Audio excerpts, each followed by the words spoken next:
বর্ডারে প্রতিবেশীর গুলিতে মরে গ্রামবাসী। মনে হয় ঘর আমার কিন্তু ঘরের মালিক প্রতিবেশী। মরণের ডর দেখাইবি তোরা, আবু সাইদের মতো আমি বুক পাইতা কমু। গুলি কর শান্তির পোলা। এই বাংলাদেশ আমার, আসামও আমার, পশ্চিমবঙ্গ আমার, ত্রিপুরাও আমার। এই ছাত্র সমাজ আমার, স্বাধীনতা আমার। এই দেশের মাটি আমার, দেশের মানুষ সব আমার।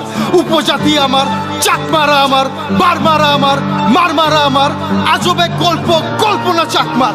শহীদ আবরার ফাহাদ, এসকে সিনহা, সাগর মুনির। আমাদের সংগ্রাম চলবেই চলবে। এই সংগ্রাম ব্যক্তিগত স্বার্থের সংগ্রাম নয়।